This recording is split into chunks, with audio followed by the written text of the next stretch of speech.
আমাকে আমার প্রবলেমের সাথে যায় এরকম কিছু ইনস্ট্রাকশন হচ্ছে আমাকে লিখতে হবে, এটা এখানে বলা হচ্ছে। আর ইনস্ট্রাকশন গুলো হচ্ছে কি কিছু logic. Logic of a program can be very complex, অর্থাৎ আমরা যে লজিক বা যে ইনস্ট্রাকশনের যে সিকোয়েন্স গুলো লিখবো একটা পর একটা, যেটা দিয়ে হচ্ছে কোনো একটা নির্দিষ্ট পার্টিকুলার প্রবলেমকে সলভ করবে, এবং সেগুলোকে বলা হচ্ছে লজিক। ঠিক আছে, কিছু ইনস্ট্রাকশনের সিকোয়েন্সকে একসাথে বলা হচ্ছে লজিক। এখানে বলা হচ্ছে যে আমরা যে প্রোগ্রামটা লিখবো সেই প্রোগ্রামটা অবশ্যই অ্যাপ্রোপ্রিয়েটলি লিখতে হবে এবং সেটা কারেক্ট সিকোয়েন্সে লিখতে হবে, এই কথাটা হচ্ছে এখানে আলোচনা করা হচ্ছে। তো আমরা আসি আর কি, প্রথম হচ্ছে অ্যালগরিদম।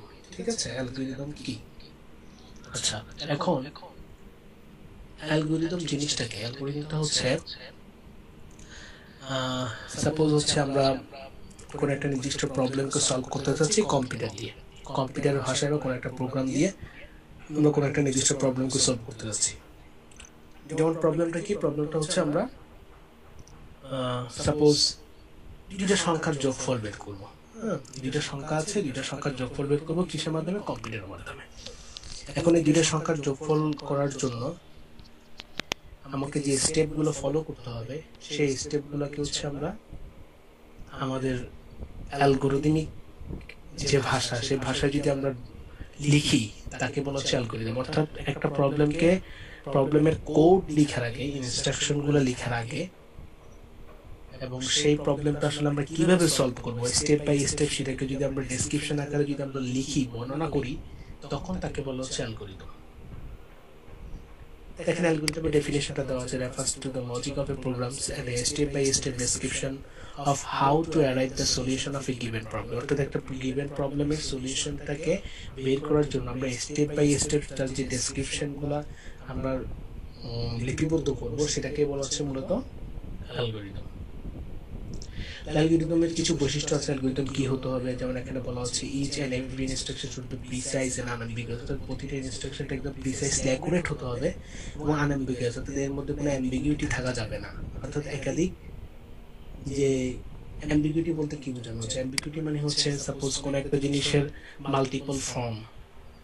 ঠিক আছে, মানে আমি কোনো একটা প্রবলেম সলভ করতেছি, সেই প্রবলেম সলভ করার ক্ষেত্রে দেখা যাচ্ছে আমি একই জিনিস দুই তিনবার হচ্ছে একই স্টাইলে প্রবলেমটাকে সলভ করার চেষ্টা করছি, তখন এটাকে বলা হচ্ছে অ্যাম্বিগুইটি। সেই অ্যাম্বিগুইটি থাকা যাবে না, আনএম্বিগুয়াস হতে হবে। Each instruction should be such that it can be performed in a finite time। একটা নির্দিষ্ট সময়ের মধ্যে সেই প্রবলেমটাকে সলভ করার মতো ক্ষমতা থাকতে হবে। তো এগুলো হচ্ছে অ্যালগরিদমের কিছু বৈশিষ্ট্য। আমরা সরাসরি একটা এক্সাম্পলের দিকে চলে যাই, আমরা আর একটু ক্লিয়ারলি বুঝবো। যেমন এখানে কিছু সিম্পল অ্যালগরিদম এর কথা বলা হচ্ছে। এক্সাম্পল 1 দিয়ে তোমার অনেকগুলো এক্সাম্পল আছে, আমরা একটা পর একটা দেখবো আর কি কিভাবে আসলে এক্সাম্পল দিয়ে অ্যালগরিদম গুলোকে কিভাবে ডেসক্রাইব করা যাবে, বোঝানো যায়, সেই জিনিসগুলো আমরা দেখবো। পরীক্ষাতে এগুলা এইভাবে আসতে পারে, যেমন একটা প্রবলেম দেওয়া আছে, যেমন এখানে এক্সাম্পল 1 একটা প্রবলেম, সেই প্রবলেমটা দেওয়া আছে, আপনাদেরকে হয়তো সেই প্রবলেমের জন্য অ্যালগরিদমটা আপনাদেরকে লিখতে হবে। ঠিক আছে, তো আমরা এটা একটু পড়ি, এক্সাম্পল 1টা আমরা একটু পড়ি। এখানে লেখা আছে এটা একটা প্রবলেম, এই প্রবলেমটা হচ্ছে আমরা কম্পিউটারের আমাদের যে প্রোগ্রামিং ল্যাঙ্গুয়েজ গুলো আছে, programming C, Java, C sharp, যে কোনো একটা ল্যাঙ্গুয়েজ বা পাইথন দিয়ে আমরা এই প্রবলেমটাকে সলভ করতে পারবো। তো এই প্রবলেম এখানে বলা হচ্ছে there are 50 students in a class who appeared in their final examination। অর্থাৎ আমাদের একটা ফাইনাল এক্সামিনেশন হচ্ছে, সেই ফাইনাল এক্সামিনেশনে 50 জন স্টুডেন্ট অংশগ্রহণ করেছে। their mark sheet have been given to you। তাদের মার্কশিটটা তোমার কাছে দেওয়া আছে, মানে আমাদের কাছে দেওয়া আছে। অর্থাৎ একটা পরীক্ষায় অংশগ্রহণ করছে 50 জন স্টুডেন্ট, তাদের হচ্ছে মার্কশিটটা আমার হাতে আছে। the division column of the mark sheet contains the division। অর্থাৎ ওই যে মার্কশিট আছে, সেই মার্কশিটের মধ্যে একটা ডিভিশন নামে একটা কলাম আছে, যে কলামের মধ্যে ডিভিশন গুলো হচ্ছে কি first, second, third or fail. অর্থাৎ সে ফার্স্ট ডিভিশন নাকি সেকেন্ড ডিভিশন নাকি থার্ড ডিভিশন নাকি ফেল, এই ইনফরমেশন গুলো বলা আছে অবটেন বাই দ্য স্টুডেন্ট। অর্থাৎ কোন প্রতিটা স্টুডেন্ট এর জন্য সে কি ফার্স্ট ডিভিশন পেয়েছে না সেকেন্ড ডিভিশন পেয়েছে নাকি থার্ড ডিভিশন পেয়েছে নাকি ফেল করেছে, এই ইনফরমেশন গুলো ওখানে দেওয়া আছে। Write an algorithm to calculate and print the total number of students who passed in first division। অর্থাৎ আমার কাছে যে লিস্টটা দেওয়া আছে, সেই লিস্টের মধ্যে 50 জন স্টুডেন্ট আছে, সেই 50 জন স্টুডেন্টের মধ্যে থেকে টোটাল কতজন ফার্স্ট ডিভিশন পেয়েছে সেটা হচ্ছে আমাকে চেক করে বের করে তার টোটাল নাম্বার অফ স্টুডেন্টস আমাকে আউটপুট আকারে বলতে হবে। এখন এই যে একটা প্রবলেম, এই প্রবলেমটা তো আমরা কম্পিউটার ল্যাঙ্গুয়েজ অর্থাৎ আমাদের প্রোগ্রামিং দিয়ে, প্রোগ্রামিং সি বা যে কোনো ল্যাঙ্গুয়েজ দিয়ে আমরা এটা কি করতে পারি, প্রবলেম সলভ করতে পারি। এখন এই প্রবলেম সলভ করার আগে আমার এখানে যে ইনফরমেশন গুলো দেওয়া আছে সেগুলোকে যদি আমি স্টেপ বাই স্টেপ ডেসক্রিপশন আকারে যদি আমরা এটাকে বর্ণনা করি তখন তাকে বলা হচ্ছে অ্যালগরিদম। তাহলে আমরা দেখি এই সিম্পল প্রবলেমের জন্য অর্থাৎ এক্সাম্পল 1 এর জন্য আমাদের অ্যালগরিদমটা কি হতে পারে। আচ্ছা, এইভাবে যদি আমরা বিভিন্ন স্টেপ আকারে যদি লিখি তখন তাকে বলা হয় অ্যালগরিদম। তো আমি যে প্রবলেমের কথা বলছি সেই প্রবলেমের সরাসরি কোড না, এই প্রবলেমটা আসলে কি দেখে এইভাবে যখন আমরা ডেরাইভ করব তখন আমরা খুব ইজিলি হচ্ছে এই ডেরিভেশন থেকেই আমরা কোডটাকে সুন্দর করে সাজিয়ে লিখতে পারবো।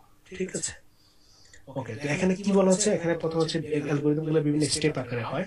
স্টেপ 1 কি, স্টেপ 1 মানে হচ্ছে যে শুরুটা, আর স্টেপ 8 এখানে স্টেপ 8 হচ্ছে স্টপ, অর্থাৎ প্রোগ্রামটা ওই জায়গায় গিয়ে টার্মিনেট হবে। আমাদের টার্গেট কি, আমাদের টার্গেট হচ্ছে, আমি আবারও বলি, আমাদের কাছে 50 জন স্টুডেন্টের ডেটা দেওয়া আছে। সেই 50 জন স্টুডেন্টের মধ্যে কে ফার্স্ট ডিভিশন পেয়েছে, কে সেকেন্ড ডিভিশন পেয়েছে, কে থার্ড ডিভিশন পেয়েছে, কে ফেল করেছে, প্রতিটা ইনফরমেশন বলা আছে। এখন আমাকে বের করতে হবে টোটাল ফার্স্ট ডিভিশন কতজন পাইছে, এবং তার জন্য হচ্ছে আমরা একটা অ্যালগরিদম লিখব। ওকে, তো প্রথমত হচ্ছে ইনিশিয়ালাইজ মানে হচ্ছে total first division and total marksheet check to 0। এই প্রবলেমটা সলভ করার জন্য আমরা দুইটা ভেরিয়েবল নিচ্ছি, একটা হচ্ছে টোটাল ফার্স্ট ডিভিশন, এটা হচ্ছে একটা ভেরিয়েবল, আর টোটাল মার্কশিট চেক, এটা হচ্ছে একটা ভেরিয়েবল। এই দুইটা ভেরিয়েবলের মধ্যে হচ্ছে আমরা কি করতেছি, একটা 0 ইনিশিয়ালাইজ করতেছি। হ্যাঁ, টোটাল ফার্স্ট ডিভিশন হচ্ছে একটা ভেরিয়েবল এবং টোটাল মার্কশিট হচ্ছে একটা টোটাল মার্কশিট চেক হচ্ছে একটা ভেরিয়েবল, তার মধ্যে ইনিশিয়ালাইজ করতেছি কত, 0। ওকে, এখন স্টেপ 2 তে বলা হচ্ছে take the marksheet of the next student. অর্থাৎ স্টেপ 2 হচ্ছে যে আমাদের যে স্টুডেন্টের যে লিস্টটা আছে, অর্থাৎ আমার এখানে 50 জন স্টুডেন্টের একটা লিস্ট আছে। হ্যাঁ, 50 জন স্টুডেন্টের একটা লিস্ট আছে। আমরা প্রথমে কি করব, একটা স্টুডেন্টকে নিব, সেই স্টুডেন্টের মার্কটাকে আমরা নিব। Take the marksheet of the next student, অর্থাৎ পরবর্তী স্টুডেন্টের আমরা মার্কশিটটা নিব। তাহলে আমরা শুরু করলাম হচ্ছে সাপোজ এটা দিয়ে, দেন এরকম আমরা পরবর্তী মানে হচ্ছে এটা নিব, তার পরবর্তী মানে হচ্ছে এটা নিব, পরবর্তী এভাবে করতে করতে আমরা 50 স্টুডেন্টের মার্কশিটগুলো একটা করে নিব। নেওয়ার পর স্টেপ 3 তে আমরা কি করব, check the division column of the marksheet to see if it is first. এখন আমরা চেক করব যে আমাদের যে এখানে একটা ডিভিশন কলাম ছিল, এটা মনে করেন হচ্ছে স্টুডেন্ট আর এটা হচ্ছে ডিভিশন কলাম। আমরা স্টুডেন্টের আর এটা নিলাম, নেওয়ার পর আমরা এর যে ডিভিশনটা আছে সেই ডিভিশন আমরা চেক করে দেখব এটা কি ফার্স্ট। যদি ফার্স্ট হয় তাহলে ভালো, আর যদি ফার্স্ট যদি না হয়, অর্থাৎ সে যদি ফার্স্ট ডিভিশন না হয় তাহলে সে চলে যাবে কোথায়, স্টেপ 5 এ। তাহলে এই স্টেপটা বাদ দিয়ে সে চলে যাবে কোথায়, স্টেপ 5 এ, যদি ফার্স্ট ডিভিশন না হয়। আর যদি ফার্স্ট ডিভিশন হয় তার মানে সে আবার পরবর্তীতে স্টেপ 3 থেকে স্টেপ 4 এ যাবে। এই জায়গায় হচ্ছে মূল কাহিনীটা হচ্ছে আর কি, যখনই আমার স্টুডেন্টের যে ডিভিশন সেটা যদি ফার্স্ট হয় তখন সে কি করবে, স্টেপ 4 যাবে, আর যদি ফার্স্ট না হয় সে চলে যাবে স্টেপ 5 এ। তাহলে যদি ফার্স্ট হয় তাহলে স্টেপ 4 এ যাবে, স্টেপ 4 এ গিয়ে অ্যাড 1 টু টোটাল ডিভিশন, অর্থাৎ টোটাল ফার্স্ট ডিভিশন যে ভেরিয়েবলটা ছিল সেই ভেরিয়েবলের মধ্যে সে কি করবে, 1 যোগ করে দিবে, এবং এর পরবর্তীতে সে যাবে স্টেপ 5 এ। স্টেপ 5 এ গিয়ে সে কি করবে, add 1 to total marksheet check, অর্থাৎ আমাকে তো বের করতে হবে যে আমি আসলে টোটাল কতটা মার্কশিট চেক করছি। হ্যাঁ, আমরা টোটাল, আমাদের টোটাল স্টুডেন্ট হচ্ছে 50টা, সেই 50 জন স্টুডেন্টের জন্য হচ্ছে আমরা এরকম করে একটা লুপের মতো করে আমরা চালাচ্ছি, যে লুপের মধ্যে হচ্ছে আমরা কি করতেছি, টোটাল মার্কশিট যে চেক যে ভেরিয়েবলটা আছে সেই ভেরিয়েবলের মধ্যে এক এক করে আমরা কি করতেছি, যোগ করতেছি, এক এক করে আমরা কি করতেছি, যোগ করতেছি। ঠিক আছে, ওকে।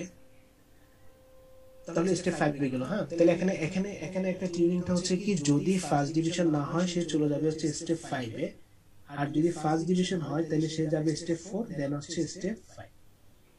ঠিক আছে, তারপর হচ্ছে স্টেপ 6। স্টেপ 6 এ সে কি দেখবে, ইজ, সে চেক করতেছে টোটাল মার্কশিট, আমার যে টোটাল মার্কশিট যে ভেরিয়েবলটা আছে সেই ভেরিয়েবলটা চেক করে দেখবে এটা কি 50 কিনা।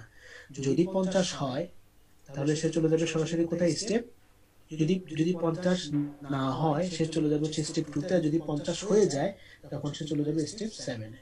তার মানে সাপোজ হচ্ছে আমি 10টা চেক করলাম, 10 10,000 করে 10,000 করার পরে টোটাল মাসিক চেক এর ভ্যালুটা হবে 10, কিন্তু সেটা 50 না, 50 যদি না হয় সে আবার চলে যাবে কোথায়, স্টেপ 6 থেকে স্টেপ 2 তে। এভাবে করে সেই লুপটা এভাবে করে চলতে থাকবে। যখনই 50 হয়ে যাবে তখনই সে চলে যাবে স্টেপ 7, এবং সেখানে কি করবে, print total first division. Total first division কত, অর্থাৎ এই ভেরিয়েবলের মধ্যে কত আছে সেই জিনিসটা সে প্রিন্ট করবে, এবং ফাইনালি হচ্ছে স্টোর দিয়ে অ্যালগরিদমটা শেষ হবে। তাহলে আমরা যে একটা এক্সাম্পলের কথা বললাম, এই এক্সাম্পলের জন্য অ্যালগরিদম হচ্ছে এটা। এখন এটা থেকে হচ্ছে আমরা কি করতে পারি, আমরা প্রোগ্রামিং ল্যাঙ্গুয়েজ দিয়ে কোডটাকে লিখতে পারি। কোড কিভাবে লিখবো, যেমন আমরা এই প্রোগ্রামের জন্য যদি আমরা কোড করি প্রোগ্রামিং সি তে কথার কথা, তাহলে আমরা কি করব, এটা হচ্ছে একটা ভেরিয়েবল, সেই ভেরিয়েবলের মধ্যে হচ্ছে 0, এটা একটা ভেরিয়েবল, এর মধ্যে 0 দিব। দেন হচ্ছে আমরা একটা লুপ চালাবো, সেই লুপ চালাবো ফর আই থেকে শুরু করে কত পর্যন্ত, 50 পর্যন্ত এটা লুপ চালাই দিব। অথবা আমরা হোয়াইল ইউজ করতে পারি, অথবা ডু হোয়াইল ইউজ করতে পারি, যেটা খুশি সেটা আমরা ইউজ করতে পারি। ওই যে লুপিং আছে, সেই লুপিং দিয়ে আমরা চেক করে দেখবো আর কি, যে আসলে আমাদের সেটা কি 50-এর মধ্যে ধরে কিনা। যদি 50-এর উপর হয়ে যায় তখন সে কি করবে, প্রোগ্রামটাকে টার্মিনেট করবে। আর যদি 50-এর উপরে না হয় তাহলে সেই লুপটা কি করতে থাকবে, চলতে থাকবে। এখন আমরা শিখতেছি হচ্ছে অ্যালগরিদম, অর্থাৎ আমি যে প্রবলেমের কথা বলতেছি, পরীক্ষাতে যদি এরকম কোনো একটা প্রবলেম আসে, সেই প্রবলেমের জন্য আপনাদেরকে অ্যালগরিদমটা লিখতে হবে। খুবই ইজি একটা এক্সাম্পল আর কি। সেই এক্সাম্পলের মধ্যে খুব ইজিলি হচ্ছে বোঝা যাচ্ছে কিভাবে হচ্ছে স্টেপ বাই স্টেপ এই প্রবলেম সলভ করার জন্য অ্যালগরিদমটাকে লেখা হয়েছে। আচ্ছা, সবাইকে বুঝছি? দুই একজন একটু রেসপন্স করলে হবে, সবাই বুঝছি? আচ্ছা, ওকে। আচ্ছা, এরপর হচ্ছে এক্সাম্পল 2। ঠিক আছে, এক্সাম্পল 2 প্রত্যেকে একটু মনোযোগ দিয়ে এক্সাম্পল 2টা একটু পড়েন। এক্সাম্পল 2টা পড়ার পরবর্তীতে আমি আপনাদের কাছ থেকে একটু জানবো আর কি, যে আপনারা আসলে এই প্রবলেমের জন্য অ্যালগরিদমটা কিভাবে লিখবেন। সবাই একটু মনোযোগ দিয়ে পড়েন। আমি হচ্ছে র্যান্ডমলি জিজ্ঞাসা করবো এখনই। সবাই মাইক্রোফোনগুলো মিউট করে দেন।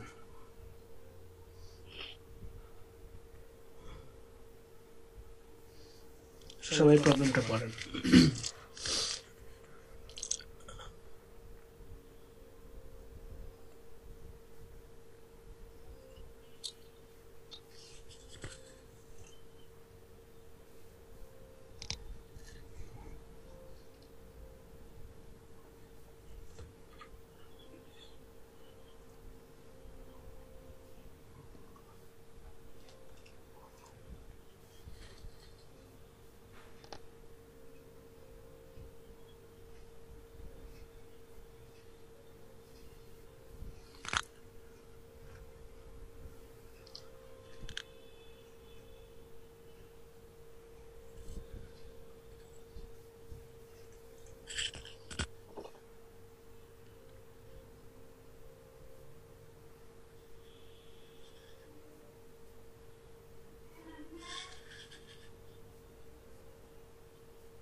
ওকে, তা আমি একটু বলি তো এই প্রবলেমের মধ্যে কি বলা হচ্ছে। এই প্রবলেম আমি একটু আপনাদেরকে, অনেকে হয়তো বুঝছেন অলরেডি, তারপর আমি একটু আপনাদেরকে ডেসক্রাইব করে বলি।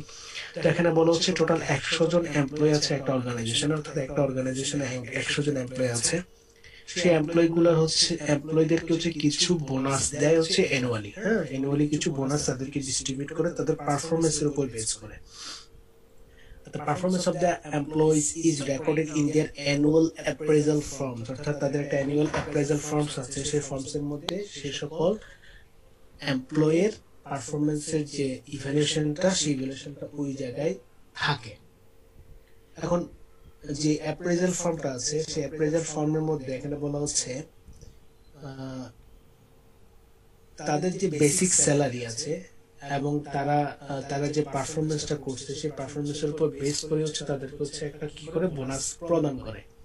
তো বোনাসটার জন্য হচ্ছে কিছু গ্রেড ওরা ঠিক করছে, যেমন যাদের পারফরমেন্স হচ্ছে যে এ মানে হচ্ছে আউটস্ট্যান্ডিং পারফরমেন্স, এবং কারো পারফরমেন্স যদি বি হয়, বি মানে হচ্ছে গুড পারফরমেন্স, এবং কারো পারফরমেন্স যদি সি হয়, সি মানে হচ্ছে অ্যাভারেজ পারফরমেন্স। তাহলে তারা 3টা ক্যাটাগরিতে ভাগ করলো। তাহলে 100 জন এমপ্লয়ের মধ্যে প্রতিটা এমপ্লয়ের জন্য কিছু ক্যাটাগরি থাকবে, যেমন কেউ এ তে পড়বে, কেউ বি তে পড়বে, কেউ সি তে পড়বে। এখন বলা হচ্ছে যে বোনাসটা দিবে, সেই বোনাসটা হচ্ছে যাদের পারফরমেন্স হচ্ছে আউটস্ট্যান্ডিং, হ্যাঁ, তারা হচ্ছে 100% অফ দ্য বেসিক স্যালারি, অর্থাৎ তাদের যে বেসিক স্যালারি থাকবে সেই বেসিক স্যালারির 100% হচ্ছে তারা কি পাবে, বোনাস পাবে। কারা পাবে?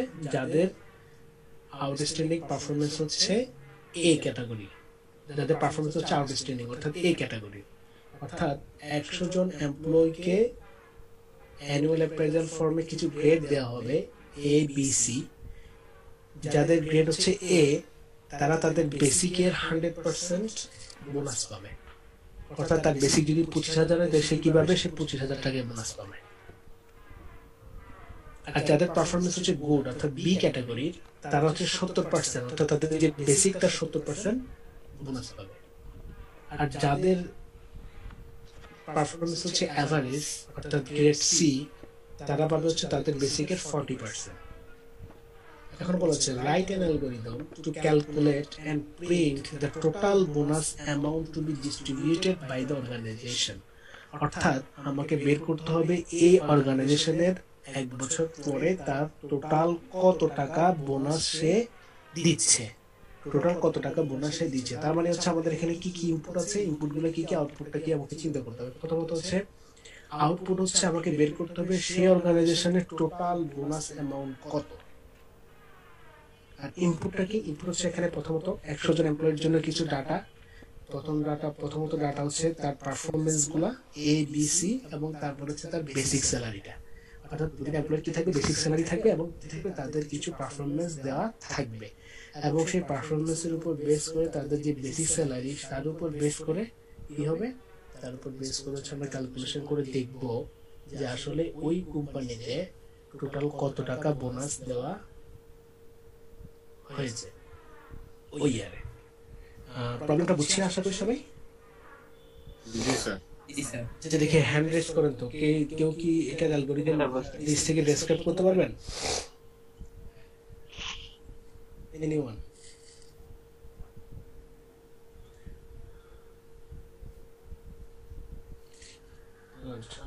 হ্যান্ড রেজ করছে আর কেউ? আচ্ছা আমি আচ্ছা ঠিক আছে, আলমগীরকে ধন্যবাদ। আচ্ছা হ্যান্ড লোয়ার করে ফেলেন।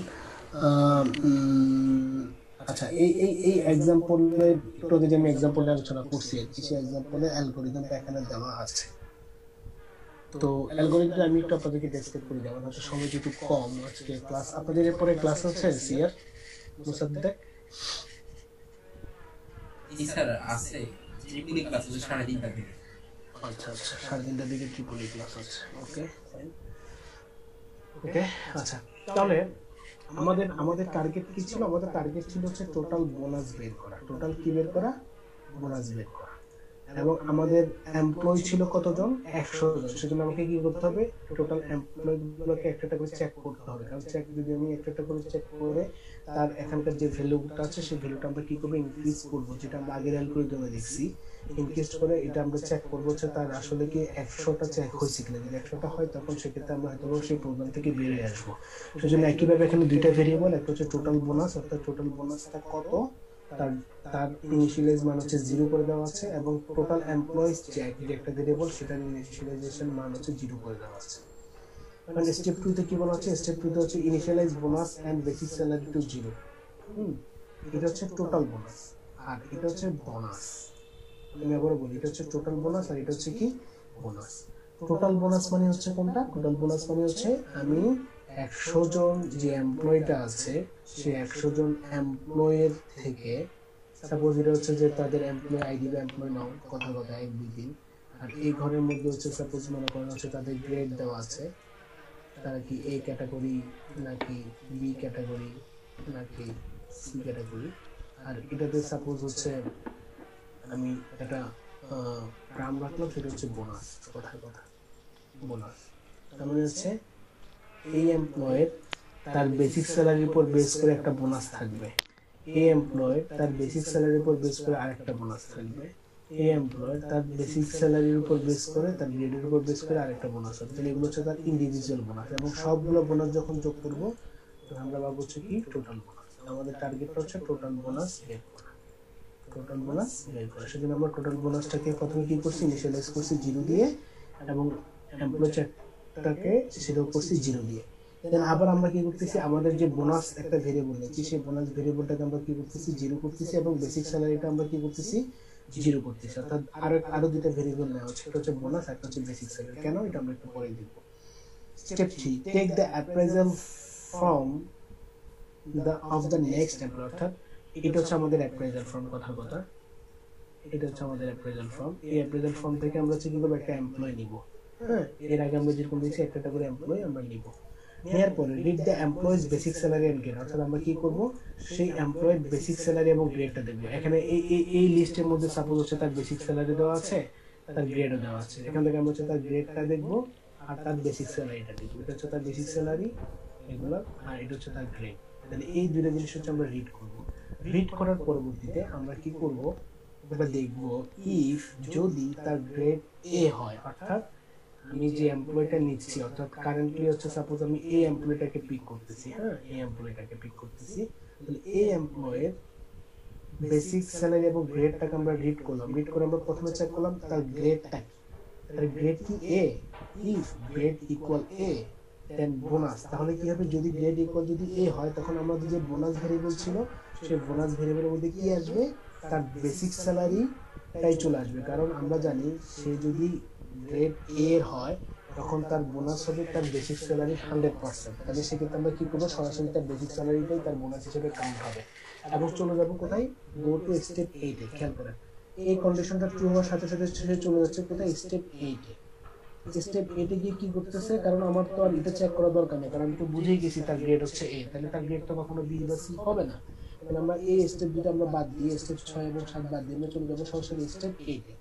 স্টেপ 8-এ গিয়ে কি হবে দেখেন, add bonus to total bonus. অর্থাৎ আমাদের এই যে এখন একটা বোনাস আমি যে বের করলাম, হ্যাঁ এই বোনাসটা যে আমি বের করলাম, এটা আমরা আবার কি করব, টোটাল বোনাসের মধ্যে কি করব, যোগ করব। সেই টোটাল বোনাস কোনটা, এইটা। এই টোটাল বোনাসের সাথে আসলে সবগুলো বোনাস এগুলো একটা একটা করে যোগ হতে থাকবে। দেন স্টেপ 9-এ গিয়ে কি করবে, স্টেপ 9-এ গিয়ে হচ্ছে অ্যাড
সরি আমার নেটটা ডিসকানেক্ট হয়ে গিয়েছিল আর কি।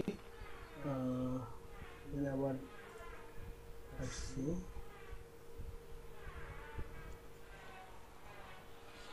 শোনা যাচ্ছে না এখন?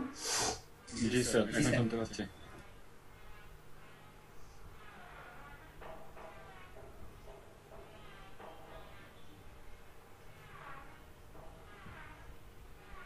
এখানে ছিল তাই না, এখানে ছিল।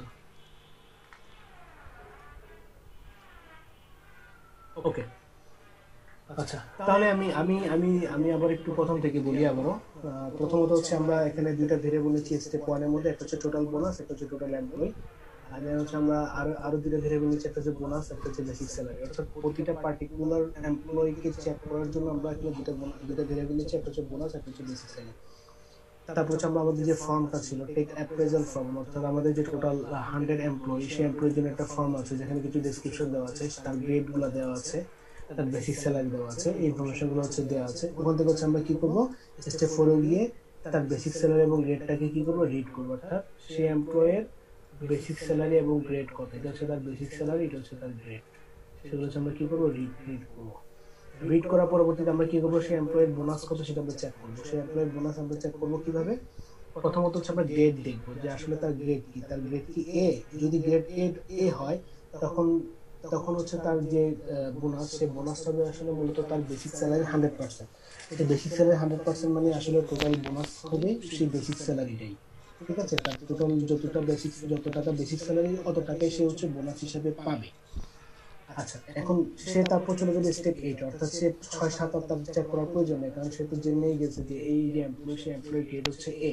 তাহলে সে এবার পরবর্তীতে চলে যাবে স্টেপ 8। স্টেপ 8 গিয়ে সে কি করবে, তার টোটাল বোনাসের যে একটা ভেরিয়েবল ছিল এটা, সেই টোটাল বোনাসের সাথে সে কি করবে, তার যে পার্টিকুলার একজন সিঙ্গেল যে বোনাস, সেই বোনাসটা কি করবে, যোগ করবে। এবং তার টোটাল এমপ্লয় যেটা ছিল, সেই টোটাল এমপ্লয়ের মধ্যে এক যোগ করবে। অর্থাৎ একজন এমপ্লয়কে সে অলরেডি চেক করে ফেলছে, সেজন্য এখানে এক যোগ করবে স্টেপ 10 কে। স্টেপ 10 গিয়ে সে চেক করবে তার টোটাল এমপ্লয়িজ চেক যে ভেরিয়েবলটা আছে সেটা কি 100 নিচে কিনা। যদি 100 নিচে হয় তার মানে তার আরো কি আছে, আরো এমপ্লয় আছে যাদেরকে চেক করে করে ক্যালকুলেশন করতে হবে। তখন সে চলে যাবে স্টেপ 2, অর্থাৎ স্টেপ 10 থেকে চলে যাবে স্টেপ 2 তে। এইভাবে করে সে প্রতিটা এমপ্লয়ীদের চেক করতে থাকবে। যখনই তার টোটাল এমপ্লয় যখনই 100টা অলরেডি হয়ে যাবে, তখনই কিন্তু এই কন্ডিশনটা কি হবে, ফলস হবে। তখন এই কন্ডিশনটা ফলস হলে সে কিন্তু আর স্টেপ 2 তে যাবে না, সে চলে যাবে কোথায়, স্টেপ 11। তাহলে স্টেপ 11 আমি কি পাবো, টোটাল বোনাসটা কি পেয়ে যাবো প্রতিটা। তার মানে এখানে কি হচ্ছে, প্রতিটা এমপ্লয়ের জন্য একটা করে বোনাস ক্যালকুলেশন হচ্ছে, এবং সেই বোনাসটা আবার কি করা হচ্ছে, টোটাল বোনাসের মধ্যে যোগ করা হচ্ছে।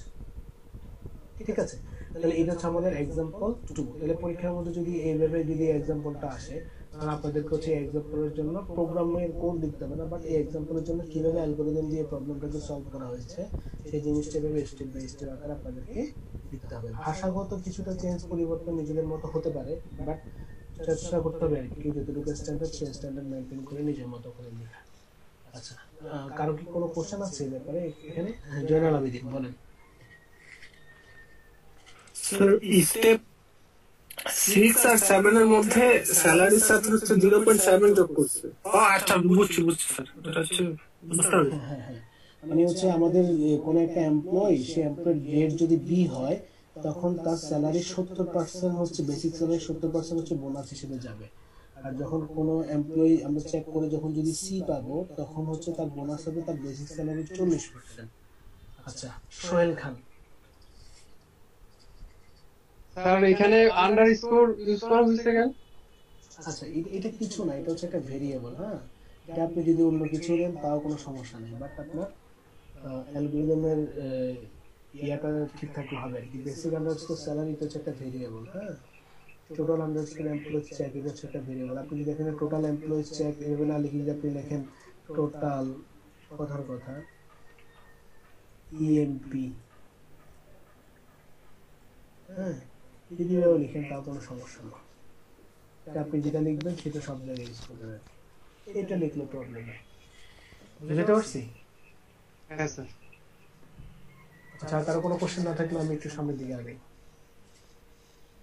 ওকে, আচ্ছা, এখন অ্যালগরিদমের যে রিপ্রেজেন্টেশনটা, সেই রিপ্রেজেন্টেশনটা আসলে কয়েকভাবে করা যায়। একটা হচ্ছে যে আমি প্রথমে যে অ্যালগরিদমটা ডিজাইন করছি, সেই অ্যালগরিদমকে আবার কয়েকটা জিনিস দিয়ে রিপ্রেজেন্টেশন করতে পারি। একটা হচ্ছে প্রোগ্রাম দিয়ে, একটা হচ্ছে ফ্লো চার্ট দিয়ে, একটা হচ্ছে শুরু করে দিয়ে। তাহলে আমাদের প্রথম স্টেপ হচ্ছে কোনো একটা প্রবলেমকে সলভ করার সময় আমরা সেই প্রবলেমের জন্য একটা অ্যালগরিদম নিজের ভাষায় হচ্ছে ডেসক্রিপশন আকারে লিখবো স্টেপ বাই স্টেপ, এবং সেই স্টেপ বাই স্টেপ যে ডেসক্রিপশন আকারে যে অ্যালগরিদমটা লেখা হয়েছে, সেই অ্যালগরিদম থেকে আমরা তার প্রোগ্রামের কোড লিখতে পারি, অথবা তার ফ্লো চার্ট ডিজাইন করতে পারি আর একটু গ্রাফিক্যালি তাকে রিপ্রেজেন্ট করে দেখানোর জন্য, অথবা তার কিছু শুরু করে লিখতে পারি আর একটু ইজিয়ার ভাবে প্রোগ্রামের কোড লেখার জন্য আমরা শুধু করে ইউজ করতে পারি। এটা দেখবো একটা পর একটা।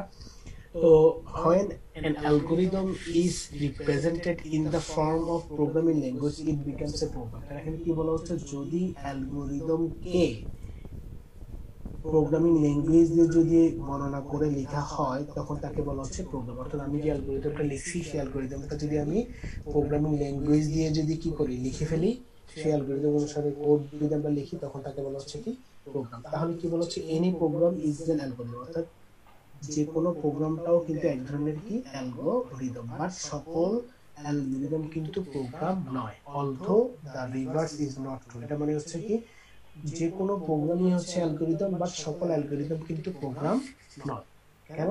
ব্যাপারটা হচ্ছে এরকম যে আমি একটা অ্যালগরিদম লিখলাম, সেই অ্যালগরিদমকে আমরা তিন ভাবে রিপ্রেজেন্ট করতে পারি। একটা হচ্ছে প্রোগ্রাম আকারে, ফ্লোচার্ট আকারে, সুডোকোড আকারে। এখন আমি যে অ্যালগরিদমটা লিখছি, সেই অ্যালগরিদমকে যদি আমরা প্রোগ্রাম আকারে যদি লিখি, হ্যাঁ প্রোগ্রাম আকারে যদি লিখি তাহলে সেটাকেও কিন্তু এক ধরনের অ্যালগরিদম বলা যাবে। কিন্তু সকল প্রোগ্রামকে আবার আমরা কি বলতে পারবো না, মানে এখানে বলা হচ্ছে any program is an algorithm, যত ধরনের প্রোগ্রাম আছে সবগুলোই কিন্তু কি অ্যালগরিদম, বাট সকল অ্যালগরিদমকে আমরা কিন্তু আবার প্রোগ্রাম বলতে পারবো না। ঠিক আছে, এই কথাটাই হচ্ছে ওরা এখানে বোঝানোর চেষ্টা করছে আর কি। তো এরপরে আসতেছে হচ্ছে ফ্লোচার্ট। তাহলে এখানে আমরা যে তিনটি টার্ম দেখলাম, একটা হচ্ছে প্রোগ্রাম, প্রোগ্রাম মানে তো আমরা বুঝি প্রোগ্রামিং ল্যাঙ্গুয়েজ আকারে যে কোডগুলা সেগুলা, আর একটা হচ্ছে ফ্লোচার্ট, হচ্ছে সুডো কোড। এই লেকচারগুলোতে ফ্লোচার্ট এবং সুডো কোড সম্পর্কে বলা হয়েছে আর কি। তো ফ্লোচার্টটা কি? ফ্লোচার্টটা হচ্ছে is a pictorial representation of an algorithm. Pictorial বলতে এখানে হচ্ছে বোঝানো হচ্ছে গ্রাফিক্যাল রিপ্রেজেন্টেশন। অর্থাৎ আমাদের যে অ্যালগরিদমটা আমরা ডেভেলপ করছি, সেই অ্যালগরিদমটাকে যদি আমরা গ্রাফিক্যালি একটু রিপ্রেজেন্ট করতে চাই তখন তাকে বলা হচ্ছে ফ্লোচার্ট। হ্যাঁ, তো ফ্লোচার্টের আমি সরাসরি হচ্ছে ফ্লোচার্টের এক্সাম্পলে চলে যাই। এখানে আরো কিছু ডেসক্রিপশন বা আরো কিছু বর্ণনা দেওয়া আছে, সেই বর্ণনা থেকে আমি সরাসরি এক্সাম্পলে চলে গেলে আপনাদের জন্য সবকিছু বুঝতে ক্লিয়ার হবে। তো প্রথমত হচ্ছে ফ্লোচার্টের কিছু সিম্বল আছে। হ্যাঁ, ফ্লোচার্ট অ্যালগরিদম থেকে যখন আমরা ফ্লোচার্ট লিখবো তখন তার কিছু সিম্বল আছে। সিম্বলগুলো কি কি? প্রথমত সেটা টার্মিনাল। টার্মিনালটা দেখতে হচ্ছে এরকম। হ্যাঁ, আচ্ছা আরেকটু বলে রাখি, আমি যে লেকচারগুলো আসলে আপনাদেরকে এখন পড়াচ্ছি আর কি, আপনারা এগুলো আসলে বেসিক লেভেলে আপনাদের হচ্ছে যে নলেজগুলো নিতে হবে। একদম ডেপথ লেভেলে নলেজ নেওয়ার প্রয়োজন নেই, কারণ হচ্ছে এই যে আপনাদেরকে যা পড়াচ্ছি এই জিনিসগুলো আবার আপনারা পুরোপুরি হচ্ছে যখন অ্যালগরিদম পড়বেন, সেই অ্যালগরিদমের মধ্যে ইন ডিটেইলস পড়বেন। অ্যালগরিদম একটা কোর্স থাকবে আপনাদের, সেই অ্যালগরিদমের মধ্যে এই জিনিসগুলো ইন ডিটেইলস দেখবেন। ঠিক আছে, এবং এই যে ডাটা ফ্লো ডায়াগ্রাম সব কিছু হচ্ছে আপনারা তখন ইন ডেপথে আপনাদেরকে আরো ভালোভাবে পড়ানো হবে আর কি। বাট এখন হচ্ছে আমরা বেসিকটা জাস্ট একটা আইডিয়াটা বা একটা ওভারভিউ হচ্ছে আমরা নিচ্ছি, যে ওভারভিউটা হয়তো বা পরবর্তীতে যখন আমরা ইনোভেটিভলি যখন আমাদের কোর্সের মধ্যে পড়বো তখন হচ্ছে আপনাদের হয়তো এটা কিছুটা হলে আপনাদেরকে সহযোগিতা করবে আর কি। হ্যাঁ, তো আমি যেভাবে পড়াচ্ছি আর কি ওইভাবে পড়লে হবে, এত বেশি টেনশন করার প্রয়োজন নেই, এত বেশি হচ্ছে ডেপথ নিয়ে পড়ার প্রয়োজন নেই। আপাতত জাস্ট এগুলো একটা ওভারভিউর মতো, সেই ওভারভিউ গুলো এভাবে দেখলেই হবে আর কি। আচ্ছা, তো প্রথমত হচ্ছে খুব ইজি ফ্লোচার্টের মধ্যে কিছু সিম্বলিক ইয়া থাকে, রিপ্রেজেন্টেশন থাকে, যেগুলো দ্বারা হচ্ছে বোঝানো হচ্ছে, যেমন এই সিম্বলটা দ্বারা বোঝানো হচ্ছে টার্মিনাল। আর এভাবে যদি সিম্বল থাকে সামান্তরিকের মতো, এটাকে বলা হচ্ছে ইনপুট অথবা আউটপুট। যখন হচ্ছে যে সরাসরি একটা রেক্টেঙ্গেল থাকে তখন তাকে বলা হচ্ছে প্রসেসিং। আর এভাবে যদি থাকে ডায়মন্ডের মতো তখন তাকে বলা হচ্ছে ডিসিশন। আর যখন অ্যারো থাকবে তখন তাকে বলা হচ্ছে ফ্লো, ডাটা ফ্লো। আর কানেক্টরস মানে হচ্ছে সাপোজ আমি এদিকে একটা ফ্লো ডায়াগ্রাম আঁকলাম আর এদিকে একটা ফ্লো ডায়াগ্রাম আঁকলাম, তো এই ফ্লো ডায়াগ্রামটা এভাবে করে দিয়ে এখানে যদি আমি এভাবে করে দিই তখন এটার সাথে এখানে যদি 1 লিখি এবং এখানে যদি সাপোজ 1 লিখি, তার মানে হচ্ছে এটার সাথে এটার কানেকশন বোঝানো হচ্ছে কানেক্টর। অর্থাৎ দুইটা ফ্লো ডায়াগ্রাম যদি দুই পেজে বড় হয়ে যায় তখন আমি এই ফ্লো ডায়াগ্রাম, এই ডাটা, এই ডিএফডি অর্থাৎ এই যে ফ্লোচার্ট, সেই ফ্লোচার্টটার সাথে এই ফ্লোচার্টের ইন্টারকানেকশন করার জন্য হচ্ছে এইভাবে সিম্বলিক যে কানেক্টর ইউজ করা, যেটা আমরা একটু পরে এক্সাম্পল দেখলে আসলে আমরা ক্লিয়ার হয়ে যাব। আচ্ছা, এখন এখানে এক্সাম্পল দেখানো হচ্ছে এক্সাম্পল অফ ডিসিশন সিম্বল। আমরা একটু আগে যে লাস্ট লেকচারে যে দেখলাম ডিসিশন সিম্বল, সেই ডিসিশন সিম্বলটা হচ্ছে কিভাবে কাজ করে সেই জিনিসটা হচ্ছে এখানে এক্সাম্পল আকারে দেওয়া আছে। তো ডিসিশন সিম্বলের মধ্যে কয়েক ধরনের ব্রাঞ্চ থাকে, একটা হচ্ছে 2-way branch decision, 3-way branch decision এবং মাল্টি-ওয়ে ব্রাঞ্চ ডিসিশন। তো এখানে 2-way ব্রাঞ্চ ডিসিশন মানে হচ্ছে কি, এটা হচ্ছে আমার একটা ডিসিশন সিম্বল। যেমন আমি এখানে বলতেছি ইজ আই ইকুয়াল 10, অর্থাৎ আই এর ভ্যালু কি 10 কিনা, কোন একটা ভেরিয়েবল, সেই ভেরিয়েবলের ভ্যালু কি 10 কিনা। যদি 10 হয় ইয়েস হলে এদিকে যাবে, যদি নো হয় তখন এদিকে যাবে। খুবই সিম্পল। হ্যাঁ, যদি আই এর ভ্যালু 10 হয় তাহলে 2-way অর্থাৎ ইয়েস অথবা নো। যদি ইয়েস হয় তাহলে এই পাশে আমরা চলে যাব, আর যদি নো হয় তাহলে আমরা এই পাশের অ্যালগরিদম ফ্লোচার্টের দিকে আমরা চলে যাব। 3-way ব্রাঞ্চ ডিসিশন মানে হচ্ছে তার তিনটা পথ আছে। হ্যাঁ, তাহলে আমরা এখানে কি করতেছি, এ এর সাথে বি এর কম্পেয়ার করতেছি, কম্পেয়ার করে বলতেছি এ এবং বি এর মধ্যে কোনটা বড় কোনটা ছোট নাকি সমান। যদি এ বি থেকে যদি ছোট হয় তখন সে এদিকে যাবে, আর যদি বি থেকে যদি বড় হয় তাহলে এদিকে যাবে, আর যদি এ এবং বি যদি সমান হয় তাহলে এদিকে যাবে। তাহলে এই যে ফ্লোটা, এই যে ডিসিশন ব্রাঞ্চিং যে আছে, সেই ব্রাঞ্চ থেকে যেহেতু তিনটা ওয়েতে সে হচ্ছে যে যাচ্ছে, সেজন্য কি বলা হচ্ছে এই 3-way ব্রাঞ্চ ডিসিশন। এরপর হচ্ছে multi multiple way branch decision, অর্থাৎ আমি এখানে এগুলো হচ্ছে বিভিন্ন সুইচের মাধ্যমে হচ্ছে ইউজ করা হয়। আমরা পরবর্তীতে হয়তো বা শিখবো সুইচ বা হচ্ছে বিভিন্ন কেস যে ব্যাপারগুলো আছে সেগুলো হচ্ছে আমরা প্রোগ্রামিং ল্যাঙ্গুয়েজ যখন আমরা শিখবো তখন এই জিনিসগুলো আরো একটু ইলাবোরেটলি আমরা দেখবো।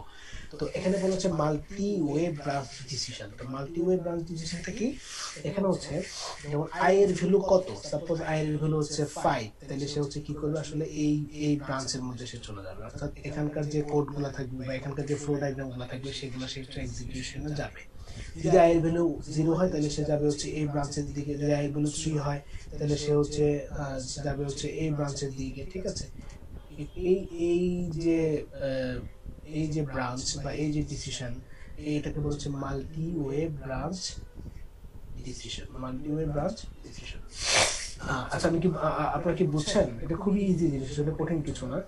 আমরা আরেকটা এক্সাম্পলে গেলে আমরা ফ্লো চার্টটা হয়তো আরেকটু ক্লিয়ার হতে পারবো আর কি। আমরা একটা এক্সাম্পল 3 দেখি, এক্সাম্পল 3। তো এক্সাম্পল 3 এর মধ্যে কি বলা হচ্ছে সবাই একটু মনোযোগ দিয়ে একটু পড়াশোনা করার চেষ্টা করি। হ্যাঁ, সবাই একটু পড়েন এক্সাম্পল 3 তে আসলে কি বলছে। আমিও বলবো, বাট আপনারা একটু সবাই রিডিং করেন এখানে কি বলতে চাইছে।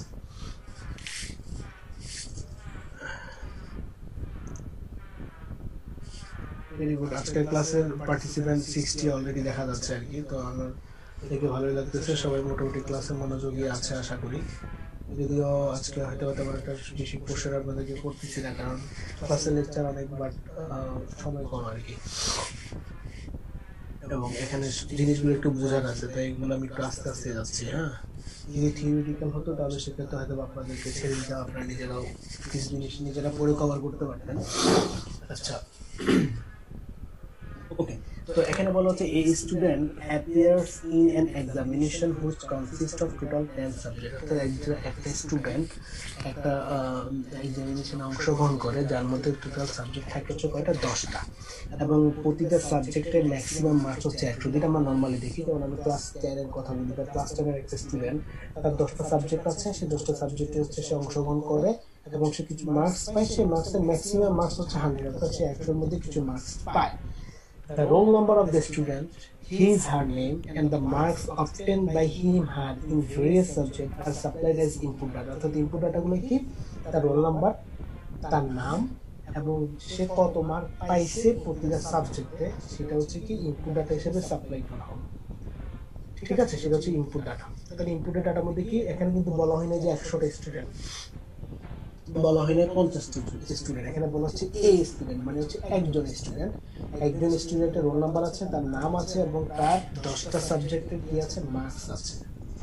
Such a collection of related data items which is treated as a unit as a known as a record। অর্থাৎ এই ধরনের যে ডাটা কালেকশন গুলা, যেমন সাপোজ এখানে একটা স্টুডেন্টের টোটাল সাবজেক্ট এবং মার্কস গুলো আছে 10টা। হ্যাঁ, এটা এগুলো হচ্ছে সাবজেক্ট, এটা হচ্ছে মার্কস, এটা হচ্ছে সাবজেক্ট, এটা হচ্ছে মার্কস। হ্যাঁ, এই প্রতিটা যে আলাদা আলাদা যে ডাটাগুলো আছে এগুলোকে বলা হচ্ছে কি এক একটা রেকর্ড। এটা একটা রেকর্ড, টোটাল এই দুটা মিলে এটা একটা রেকর্ড, এই কথা এখানে বলা হচ্ছে। এখন বলা হচ্ছে ড্র এ ফ্লো চার্ট। তো পরীক্ষা দেবে আসবে, এরকম একটা প্রবলেম দেওয়া থাকবে, সেই প্রবলেমের জন্য একটা ফ্লো চার্ট ড্র করতে বলা হবে, বা এরকম একটা প্রবলেম দেওয়া, সেই প্রবলেমের জন্য অ্যালগরিদম ডেভেলপ করতে বলা হবে। হ্যাঁ, এখানে বলছে draw A flow chart for the algorithm.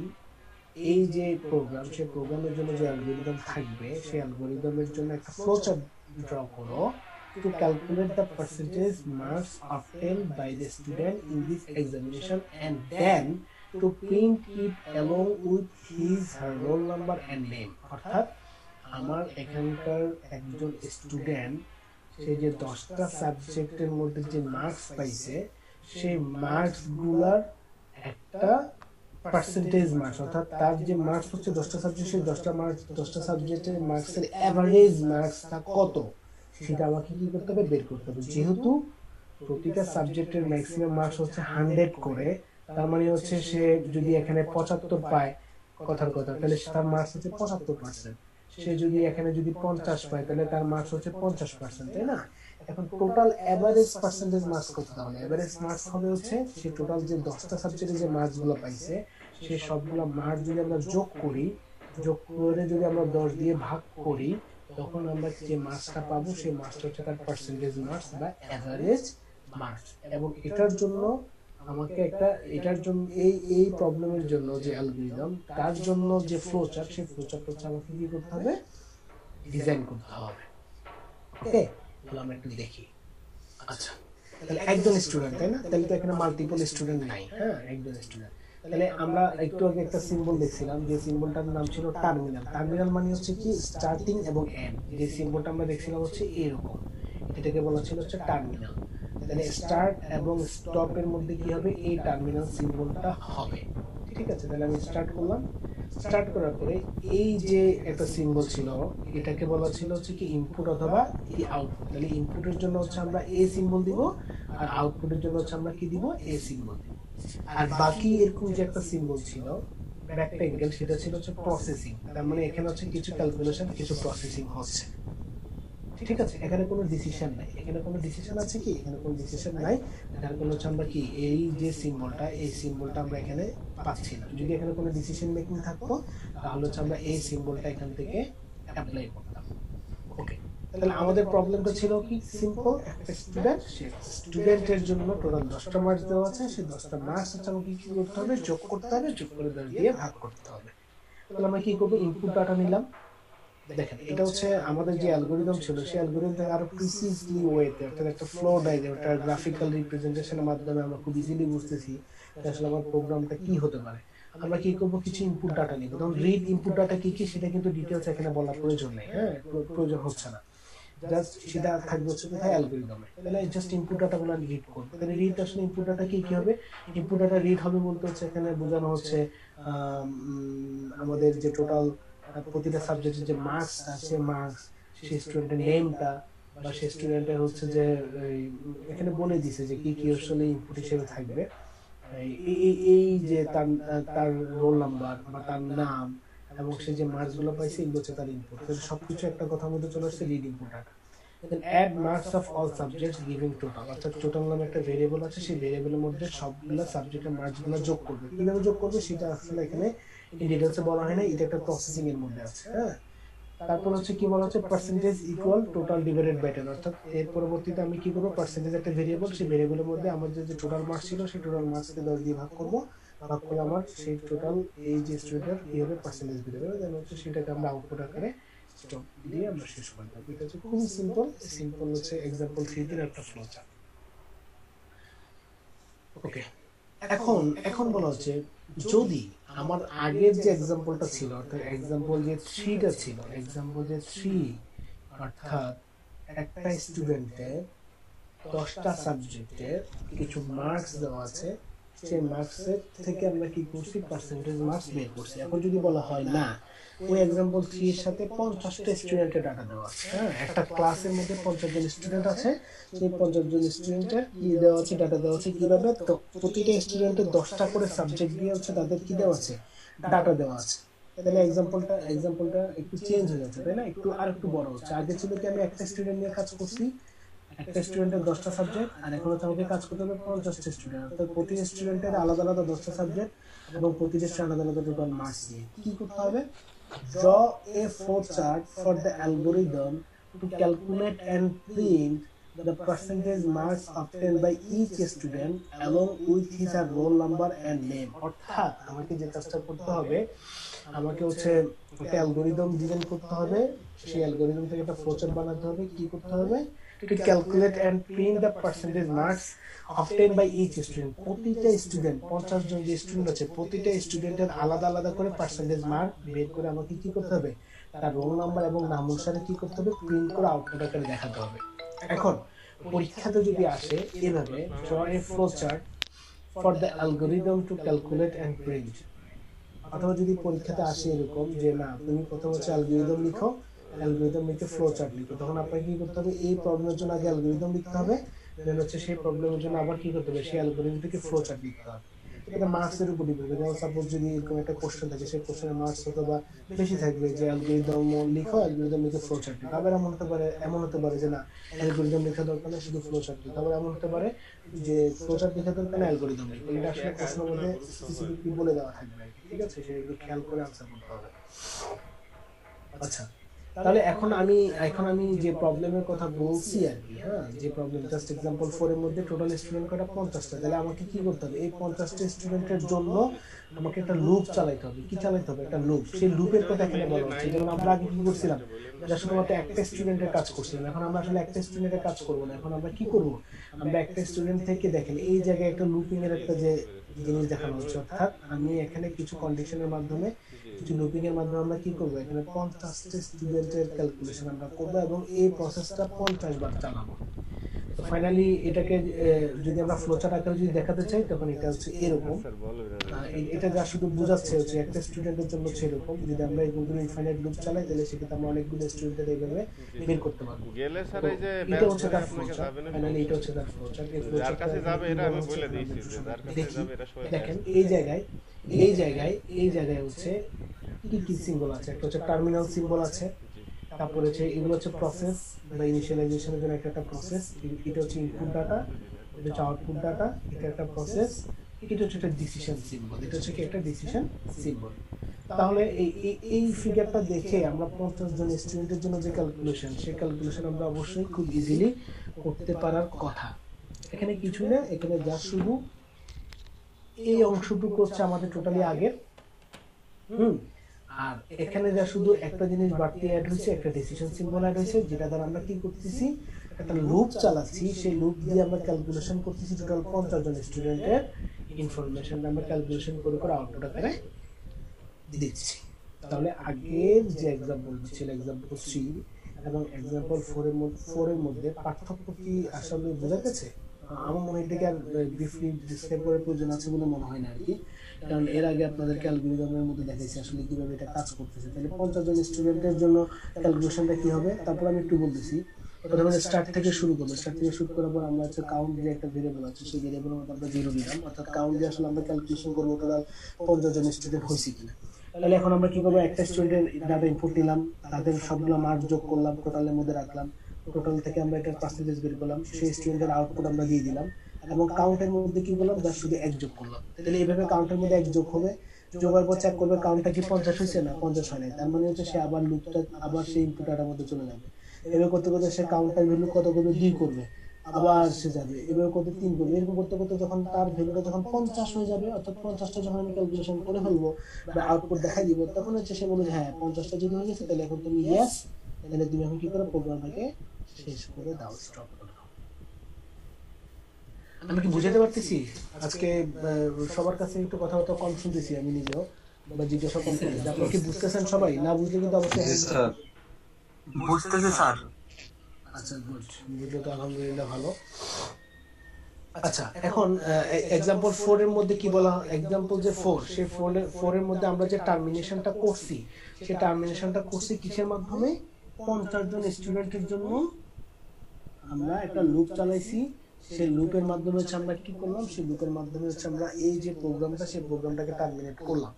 এখন কিছু কিছু প্রবলেম স্টেটমেন্ট আছে, যে প্রবলেম স্টেটমেন্টে কোন একটা ভ্যালুকে স্ট্যান্ডার্ড ধরে কি করে প্রবলেমটাকে টার্মিনেট করে। কিরকম, যেমন সাপোজ হচ্ছে আমাকে বলে দিল যে এখানে 50 জন স্টুডেন্ট আছে, সেই 50 জন স্টুডেন্টের মধ্যে একটা রোল নাম্বার, ডেটার মধ্যে একটা রোল নাম্বার, একদম লাস্টে ট্রেলার, মানে আমাদের যেরকম হেডার থাকে ট্রেলার থাকে, সেই ট্রেলারের মধ্যে লাস্টে একটা রোল নাম্বার দেওয়া থাকবে, সেই রোল নাম্বারের ভ্যালু হচ্ছে 0000000। এটা একটা আনডিফাইন্ড একটা রোল নাম্বার, সামথিং কিছু একটা ভ্যালু বলে দেওয়া আছে। তখন সেক্ষেত্রে আমরা কি করব, আমরা আমাদের যে লিস্টটা থাকবে, সাপোজ এটা হচ্ছে আমার 50 জন স্টুডেন্টের লিস্ট, হ্যাঁ, এদের ডাটাগুলো এখানে দেওয়া আছে এর মধ্যে একদম লাস্টে একটা ইনফরমেশন দেওয়া থাকবে, আমাদের একটা রোল থাকবে 0000000, এরকম একটা ভ্যালু দেওয়া আছে। এখন এই ভ্যালুটা কিন্তু আসলে আমার ডেটা না। যখনই আমি এই ভ্যালুটা পেয়ে যাব, তখনই হচ্ছে আমার প্রোগ্রামটা কি হবে, স্টপ হয়ে যাবে। এই ধরনের যে স্ট্রাকচার, এটাকে বলা হচ্ছে কি generalised flowchart for the solution of example for using concept of Taylor record। এটা হচ্ছে কি Taylor record concept, এটাকে বলা হচ্ছে Taylor record concept। অর্থাৎ আমার যে ডাটাগুলো দেওয়া থাকবে, সেই ডাটাগুলোর মধ্যে একটা ট্রেলার ডাটা দেওয়া থাকবে, যখন আমি ওই ট্রেলার ডাটাটা পাবো, সেটা আমি প্রোগ্রামের মধ্যে দিয়ে রাখবো। যখন আমি ট্রেলার ডাটাটা ম্যাচ করে ফেলবো কোনো একটা রোলের সাথে, তখনই হচ্ছে আমার প্রোগ্রামটা কি হবে, স্টপ হয়ে যাবে।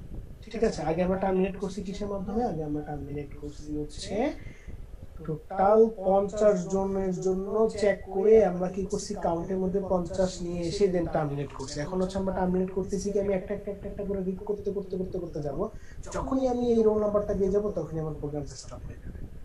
এটা কি বলছে, টেইলার রেকর্ড কনসেপ্ট। ঠিক আছে, তো পরীক্ষাতে যদি টেইলার রেকর্ড কনসেপ্টের কথা যদি বলা থাকে, যদি বলা হয় যে 100 স্টুডেন্ট 100 জন স্টুডেন্টের জন্য টেইলার রেকর্ড কনসেপ্টের মাধ্যমে হচ্ছে একটা ফ্লোচার্ট ডিজাইন করো, তখন সেক্ষেত্রে আপনাকে এই যে টেইলার রেকর্ডের যে ভ্যালুটা, সেই ভ্যালুটা বলে দিতে থাকবে যে রোল নাম্বার যদি এত হয়, তখন হচ্ছে সে কি করবে, প্রোগ্রামটাকে টার্মিনেট করে সেটা আপনাদেরকে ডিফাইন করে বলে দেওয়া থাকবে। তখন আপনাদেরকে এই প্রোগ্রামের লজিকটা হচ্ছে এভাবে লিখতে হবে। এটা কিরকম, এটা আমরা একটু দেখি। যেমন এই যে জিনিসগুলো, এগুলো সবগুলো তো সেম আগের মতো, তাই না? আসলে এখানে চেক করা হচ্ছে কি, এটা রোল নাম্বার কি এত কিনা। যদি এত হয়, কোন একটা ইনপুট ডাটা রোল নাম্বার যদি এত হয়, তখন সে কি করে প্রোগ্রামটাকে থামাই দিলে প্রোগ্রামটা শেষ করে দিবে। তার মানে হচ্ছে আমার 50 টাকার আমি একটা একটা একটা একটা করে চেক করতে করতে করতে করতে করতে করতে এক সময় লাস্টে গিয়ে আমি টেলার ডাটাটা পাবো। সেই টেলার ডাটা যখন আমি পাবো তখন আমার প্রোগ্রামটা স্টপ হবে। যদি টেলার ডাটা না পাই, তখন আমার কি চলতে থাকবে, কাজগুলো চলতেই থাকবে চলতেই থাকবে চলতেই থাকবে চলতে থাকবে। যখন এই টেলার ডাটা পেয়ে যাবো, তখন সাথে সাথে প্রোগ্রামটা কি স্টপ হয়ে যাবে। এটাকে বলা হচ্ছে টেলার রেকর্ড কনসেপ্ট। ওকে, এখন একটা एग्जांपल 5। এই एग्जांपल 5 টা সবাই একটু আবার পড়ি।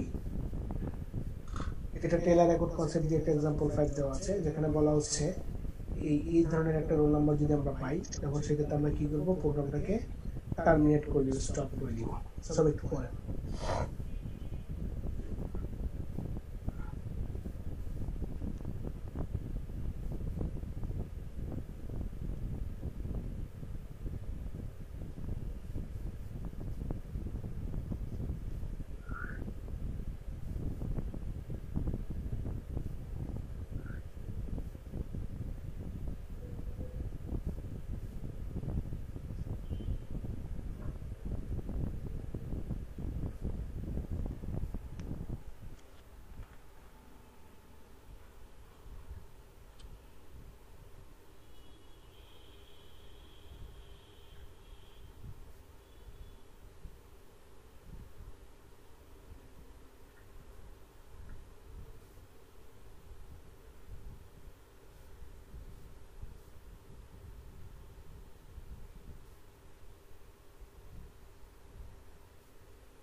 স্যার আপনার কথা শোনা যাচ্ছে না।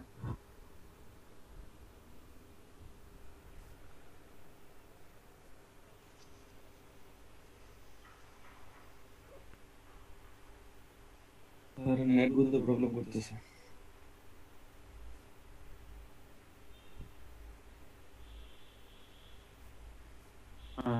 স্যারের কথা অনেকক্ষণই শোনা যাচ্ছে না।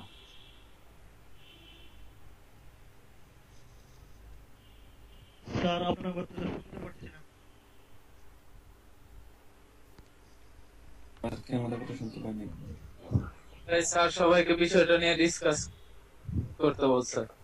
সাবজেক্ট হ্যাঁ হ্যাঁ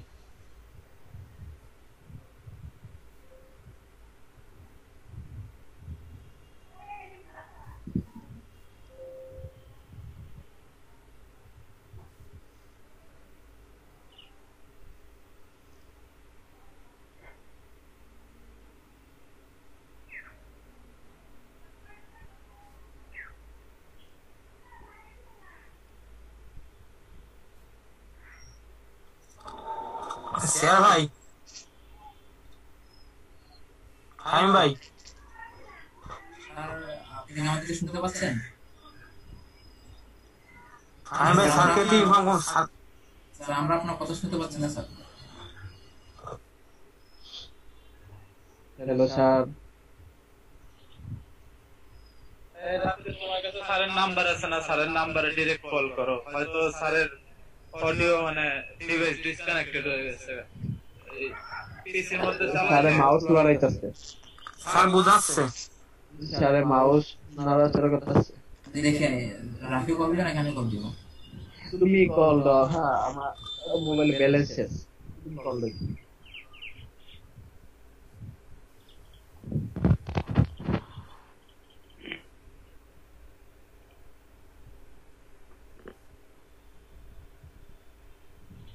স্যার মনে হয় আউট অফ মাইক্রোফোন। মেবি মনে হয় আপনারা কয়েকজন হ্যান্ড রেস করেন, কবে থেকে হ্যান্ড রেস করেন স্যার? দেখ স্যার ফোন দিচ্ছে না, ফোন দিয়ে দেখে কি বলে।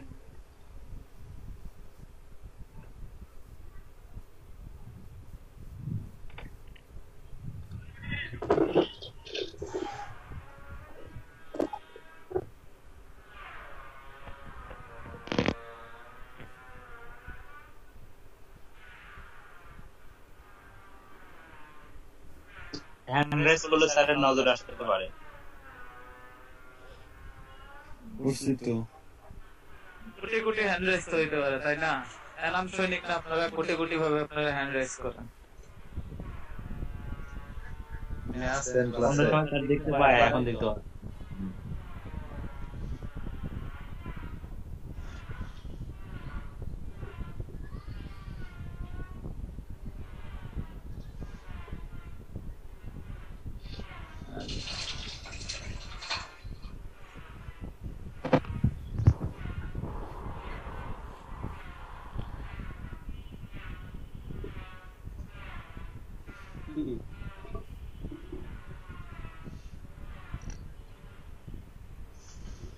যার যার মনে যা ফালতু ওটা তাই হচ্ছে। ইডাইডা ইডাই কর ভাই আমি বলছি, সরি ভাই আমি বলছি ভাই, আমার মা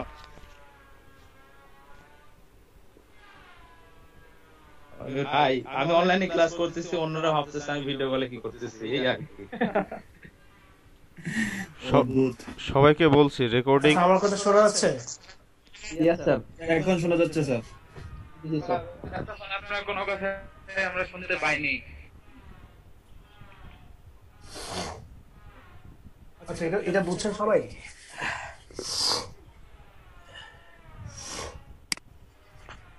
এই ফ্লোচারটা কি বুঝছেন? স্যার কিছুই শুনতে পারিনি স্যার, আপনি বুঝাইতেছিলেন কোনো কথা শোনা যাচ্ছিল না। ঠিক আছে, এটা বুঝছি। আপনারা দেখে বুঝছেন কিনা এখন? আমি যে প্রবলেমের কথা বলছিলাম সেই প্রবলেমটা দেখে বুঝছেন কিনা?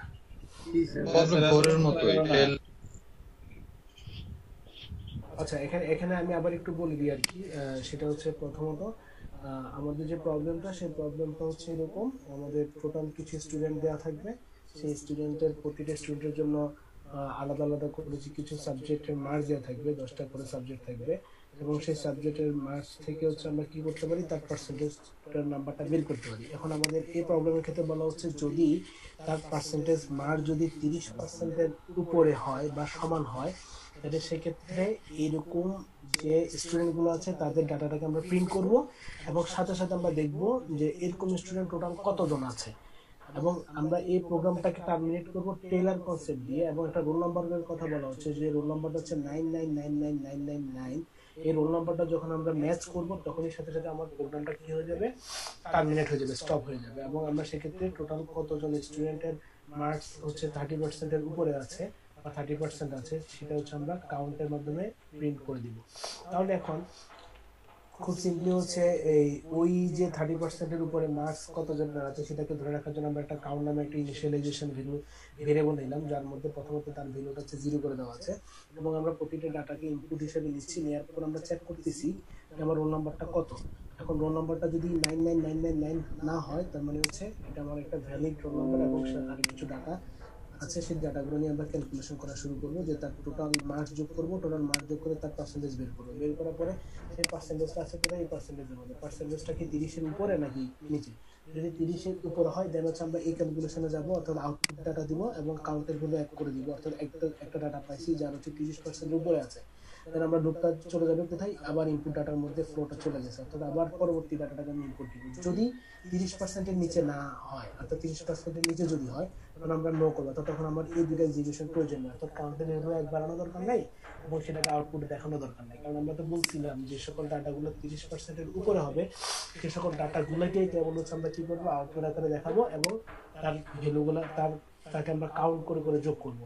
যেহেতু এটা 30-এর নিচে হচ্ছে, নো হচ্ছে, তখন আমরা কি করবো, সরাসরি আবার চলে যাবো পরবর্তী ডাটাটাকে রিড করার জন্য। সেজন্য এখানে দুইটা সিম্বল দেখানো হচ্ছে, একটা আসছে আসলে নো থেকে, একটা আসছে হচ্ছে ইয়েস থেকে। হ্যাঁ, এভাবে করে করে করে করে করে যখনই আমার রোল নাম্বারটা 999999 পেয়ে যাবো, তখনই হচ্ছে আমরা কি করবো, সেটাকে আমরা ইয়ে যখন হবে তখন আমরা জাস্ট সিম্পলি এই যে কাউন্টের ভেরিয়েবলের মধ্যে যে ভ্যালুটা আছে সেটাকে প্রিন্ট করবো, প্রিন্ট করে আমরা স্টপ করে এখান থেকে বের হয়ে যাবো। ঠিক আছে? আচ্ছা, एग्जांपल 6টা হচ্ছে আপনাদের সেলফ স্টাডি থাকবে আর কি। এই সেলফ স্টাডির মধ্যে এটা আপনি নিজের একটু পড়বেন, পড়ে একটু দেখবেন। আর এখানে আমি একটা জিনিস বলে দিই, এখানে অ্যালগরিদম যেভাবে ডেসক্রাইব করছে, এই যে 1, এই 1 মানে হচ্ছে এটা হচ্ছে একটা আমরা দেখছিলাম না কানেক্টর, অর্থাৎ এই 1 এবং এই 1, অর্থাৎ এটা সরাসরি চাইলে এভাবে করে দিতে পারতো। হ্যাঁ, এভাবে সরাসরি দাগ দিতে পারতো। ওরা দাগ না দিয়ে ওরা কানেক্টরের কনসেপ্টটা বোঝানোর জন্য এখানে কি হচ্ছে, একটা 1 দিচ্ছে, এখানে 1, তার মানে হচ্ছে এটা মূলত এইদিকে গিয়ে এদিকে আসছে, এটাই বোঝানো হচ্ছে। হ্যাঁ, এটা নিয়ে ঘাবড়ানোর কিছু নাই। এই 1 এর সাথে 1 এর কানেকশন, এবং এই 2 কার সাথে কানেকশন, এটা পরবর্তী পেজে। এই 3 কার সাথে কানেকশন, এটা পরবর্তী পেজে। দেখেন পরবর্তী পেজে এটা কানেকশন দেওয়া আছে। A2, তার মানে A2 কে ধরবে, এবং 3 হচ্ছে কি, A3 হচ্ছে A3 কে ধরবে, এবং এখান থেকে শুরু হবে, এবং এই 1 কে ধরবে, এই 1 কে ধরবে। অর্থাৎ নো যদি হয় তখন এইভাবে এই 1 এর সাথে একটা কি থাকবে, ইন্টার কানেকশন থাকবে। ওকে, এই যে এক্সাম্পল হচ্ছে ইয়াটা কত এক্সাম্পল 6 হচ্ছে আপনাদের একটু সেলফ টেস্টিং করবেন, নিজেরা পড়বেন আর কি। ঠিক আছে, সলিউশন যদি এখানে দেওয়া আছে, নিজেরা একটু পড়ে নেবেন। হ্যাঁ, তো আজকের ক্লাসটা মোটামুটি এখানে। আর এখানে ফ্লো চার্টের লেভেল এগুলো তো বেশি ইম্পর্টেন্ট না, এগুলো একটু নিজেরা একটু দেখে নেবেন। তারপর আমি যদি না বুঝে গেলে নেক্সট ক্লাসে বুঝে দিব আর কি। আর ফ্লো চার্টের রুলস এগুলো থিওরিটিক্যাল পড়াশোনা, ফ্লো চার্টের সুবিধা কি, ঠিক আছে, ফ্লো চার্টের লিমিটেশন কি, এই জিনিসগুলো একটু নিজেরা একটু দেখে নেবেন। এবং শুরু করতে কি, আচ্ছা আমি নেক্সট ক্লাসে আবার শুরু করতে শুরু করবো, বা আগে যদি কোনো কিছু না বুঝে থাকে তাহলে সেটা নেক্সট ক্লাস থেকে শুরু করবো আর কি। তারপর আপনাদের একটু নিজেদের থেকে নিজে পড়ার জন্য আপনাদেরকে বলবো আর কি। আসলে কঠিন না, আমি যতটুকু বুঝেছি এতটুকু যদি ভালোভাবে বুঝে থাকেন তাহলে অবশ্যই এই জিনিসগুলো যেগুলো আপনারা খুব ইজিলি বুঝবেন। হ্যাঁ, শুধু কোড মানে হচ্ছে আমরা যে প্রোগ্রামিং ল্যাঙ্গুয়েজে যে কোডগুলো লিখবো, সেই কোডগুলোকে আরো সিম্পলেস্ট ফর্মে লেখাটাই হচ্ছে শুধু কোড। হ্যাঁ, শুধু কোড হচ্ছে নিজের মতো করে লেখা যায়, বাট একটু সিম্পলেস্ট ওয়েতে, অ্যালগরিদম থেকে আর একটু সিম্পলেস্ট বা আর একটু ইজিয়ার ওয়েতে কোডিং এর মতো করে লেখাটাকে বলা হয় শুরু করা।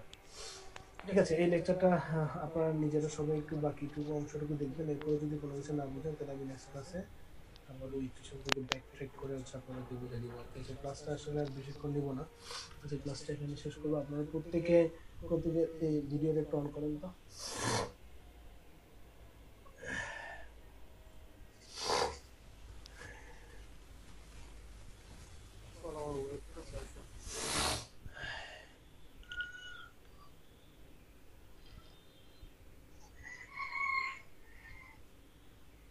আপনাদেরকে আপনারা আশা করি হচ্ছে ক্লাসগুলো কম বেশি বুঝতেছেন আর কি, পড়াগুলো জমা রাখতেছেন কিনা আই ডোন্ট নো, বাট আপনাদের উচিত হবে হচ্ছে প্রতিদিনের যে পড়াগুলো আপনাদেরকে যে লেকচারগুলো দেওয়া হচ্ছে আর কি, সেই লেকচারগুলো রেগুলার বেসিসে কমপ্লিট করে ফেলা আর কি। হ্যাঁ, আপনারা পড়াশোনা করার ক্ষেত্রে আমি যে যে পিসগুলো পড়াচ্ছি আর কি, যেগুলো আমি বাদ দিচ্ছি না, সেগুলো অবশ্যই আপনাদের প্রত্যেককে সে টপিক সবগুলো কভার করতে হবে। এবং আপনারা যদি স্লাইড দেখে যদি না বুঝেন, আপনারা বই রেফারেন্স যে বই আছে সেই বই ফলো করতে পারেন। সেই বইয়ের মধ্যে আরো ইন ডিটেলস সবকিছু বলা আছে। আমি হয়তো বা যেটুকু বলতেছি এর চেয়ে বেশি হচ্ছে সেই বইয়ের মধ্যে ইন ডিটেলস দেওয়া আছে। তো মোটামুটি আপনাদের কিন্তু ক্লাস অনেকগুলো হয়ে গেছে আর কি। আপনাদের টোটাল এই কোর্সের ক্লাস কিন্তু কম, অর্থাৎ এটা 2 ক্রেডিটের একটা সাবজেক্ট এবং ল্যাব আছে 2 ক্রেডিটের সাবজেক্ট। আমি থিওরিটা শেষ হওয়ার পরে হয়তো বাকি যদি ক্লাস থেকে যাবে সেক্ষেত্রে পরবর্তী ক্লাসগুলো সবগুলো ল্যাব ক্লাস হবে। আপনাদের নেক্সট শিডিউল দেখা যাবে, নেক্সট শিডিউলের ল্যাব ক্লাস কখন। আপনাদের রিপোর্ট জমা দেওয়ার একটা ডেডলাইন ছিল না? রিপোর্ট, সেই রিপোর্টের ডেডলাইন জানি কত ছিল ভুলেও গেছি। 6 তারিখ। হ্যাঁ 6 তারিখ, 6 নভেম্বর। আচ্ছা, তাহলে 6 নভেম্বরের মধ্যে অবশ্যই ল্যাব রিপোর্টগুলো সাবমিট করে দেবেন। স্যার একটা প্রশ্ন স্যার সবার ছিল স্যার, সেটা হলো স্যার আপনি যে ল্যাব রিপোর্টটা জমা দিতে বলছেন স্যার, সেটা মিনিমাম কত পেজ হতে হবে স্যার? অনেকে তো স্যার স্যার লিখতে স্যার অনেক কিছু লেখা যায়, আবার স্যার কম করে লিখলে স্যার কম করা যায়। না, এটা হচ্ছে যে যে যত ভালো লিখতে পারেন আর কি, ঠিক আছে, সে তত ভালো মার্কস পাবে। হ্যাঁ ব্যাখ্যা করেন, সমস্যা কি? আপনার হাতে সময় তো আছে, আপনি ব্যাখ্যা করতে পারেন না? অনেকদিন ধরে তো এই ল্যাব রিপোর্ট লিখার জন্য টাইম পাচ্ছেন। এখন আপনি যদি 2-3 পেজের একটা রিপোর্ট যদি কোনো মতে বানিয়ে দেওয়ার ইচ্ছা থাকে সেটাও সম্ভব। আবার আপনি যদি চান 10-12 পেজে খুব সুন্দরভাবে ডিটেলসে একটা টিউটোরিয়ালের মধ্যে করে রিপোর্ট বানাবেন, সেটাও সম্ভব। এখন যা রিপোর্টের কোয়ালিটি যেমন হবে সে ওইরকম মার্কস পাবে আর কি। ভিডিও কি দেওয়া যাবে স্যার টিউটোরিয়ালের মতো? সরি টিউটোরিয়ালের মতো ভিডিও কি অ্যাড করে দেওয়া যাবে? ভিডিও কেন অ্যাড করবেন? রিপোর্টের মধ্যে ভিডিও অ্যাড করে কি সব কথাবার্তা? আপনাদের কথা শুনলে মনে হয় যেন আকাশ থেকে পড়ে। টিউটোরিয়ালের মধ্যে নাকি ভিডিও অ্যাড করবে, দেখছো কথা? না, ভিডিও অ্যাড করার দরকার নেই। ওই টিউটোরিয়াল স্ক্রিনশটগুলো কীভাবে নিতে হয় সেই স্ক্রিনশট নিয়ে হচ্ছে আপনারা আপনাদের মতো করে লিখেন, বা ইন্টারনেটের কিছু সহযোগিতা নিতে পারেন। সেক্ষেত্রে আমি আপনাদেরকে হতাশ করবো না, কেউ যদি ইন্টারনেটের সহযোগিতা নিতে পারেন, বাট নট কপি পেস্ট, ঠিক আছে? যে ইন্টারনেট থেকে সহযোগিতা নিলাম মানে হচ্ছে পাইলাম, কপি করলাম আর ছেড়ে দিলাম, পেস্ট করলাম, হ্যাঁ ওইভাবে হবে না। যতটুকু করবেন বুঝে শুনে নিজের মতো করে করবেন আর কি, যাতে আপনার নিজের ভবিষ্যতের জন্য কাজে আসে। 60 পার্টিসিপেন্ট দেখা যাচ্ছে। হ্যাঁ, আমি ক্লাসরুমে লেকচারটা অলরেডি আপলোড করে দিচ্ছি আর কি, আজকে যে লেকচার আপনাদেরকে নিচ্ছি আর কি। তো যে অংশগুলো পড়াই নেই সেই অংশগুলো একটু নিজেরা এই সপ্তাহের মধ্যে পড়ার চেষ্টা করবেন। নেক্সট ক্লাসে হয়তো বা এই লেকচারটা ফুললি হচ্ছে আমি এন্ড করে দিব, বা কোনো টপিক যদি না বুঝে থাকেন তাহলে আবার প্রয়োজনে বুঝে দিব আর কি। একটা কোশ্চেন আছে স্যার। বলেন কোশ্চেন। স্যার হচ্ছে আমি ওই প্রথম দিন যেদিন দিছিলেন তার একদিন পরে হচ্ছে আমি রিপোর্টের কভার পেজটা আর হচ্ছে 1 পাতা করে মানে সাধারণভাবে আমি দিয়ে দিচ্ছিলাম, ভাবিনি যে এত করতে হবে। স্যার আমি যদি এখন দিতে চাই আবার একটু ভালো করে করে কয়েক পেজ বাড়ায়, তাহলে কি করবো স্যার?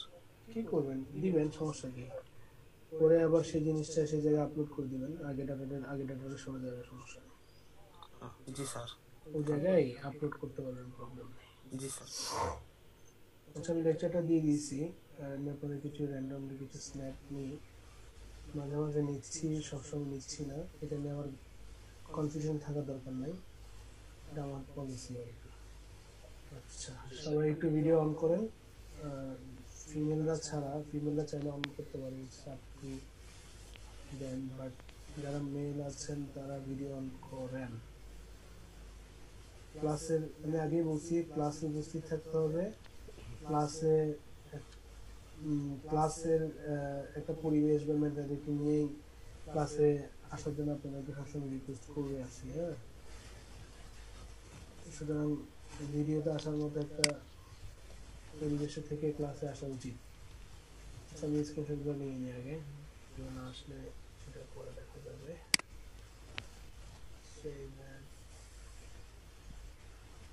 আপনারা পড়াশোনা করতেছেন? সময় তো চলে যাচ্ছে, পড়াশোনা করেন না শুধু ক্লাস করেন, কোনটা? আমার কি অবস্থা? সবাই পড়াশোনা করতেছেন? কেমন লাগতেছে? অনলাইনেই হচ্ছে আপনাদের একটা সেমিস্টার প্রায় শেষ হওয়ার পথে মনে হচ্ছে আর কি, আর হয়তো 1 মাস ক্লাস হবে, 1.5 মাস। নাকি 1-1.5 মাসে শেষ হয়ে যাবে না? স্যার আমাদের আগস্টের 20 তারিখ থেকে ক্লাস শুরু হয়েছে। আগস্টের 20 তারিখ থেকে শুরু হয়েছে। তো ক্লাস তো অনেকগুলো হচ্ছে অলরেডি, দেখলাম আমার অনেকগুলো ক্লাস হয়েছে। অন্যান্য কোর্স টিচারদেরও আশা করি ক্লাস মিস হওয়ার কথা না নাকি? সিলেবাস শেষ হয়ে যাবে। হ্যাঁ, ল্যাবের ব্যাপারে একটু সিরিয়াস থাকবে আর কি সবাই। আজকে তো ল্যাব নাই, আপনাদের নেক্সট শিডিউল যা দিবে সেই শিডিউল অনুসারে ল্যাব ক্লাস নেব। এর মধ্যে থিওরিটা যদি শেষ হয়ে যায় তখন থিওরি ক্লাসে ল্যাব ক্লাসে শিডিউল করে নেব। ঠিক আছে, আর কারো কোনো কোশ্চেন আছে নাইলে শেষ করবো? স্যার চ্যাপ্টার 10টা দেখলাম স্যার আপনি ক্লাসরুমে আপলোড করেছেন, স্যার এটা কি আমরা পড়বো? চ্যাপ্টার 10 পড়াইছি না আপনাদেরকে, লাস্ট ক্লাসে পড়াইছিলাম। ওই দিন আপলোড করতে ভুলে গেছিলাম আর কি। গতকালকে দেখলাম যে আপলোড করি নাই, পরে আপলোড করে দিয়েছি চ্যাপ্টার 10। তারপরে আপনাদের ক্লাস নিয়েছিলাম তো লাস্ট ক্লাসে।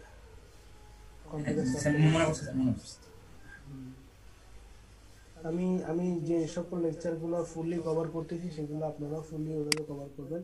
আর মাঝখান দিয়ে তো আমি ক্লাসরুমে দিয়ে দিয়েছি যে চ্যাপ্টার, যে আপনাদেরকে কিছু সেলফ স্টাডি দিয়েছিলাম চ্যাপ্টার 8 এবং 9 এর উপর, মেবি খুব সম্ভবত।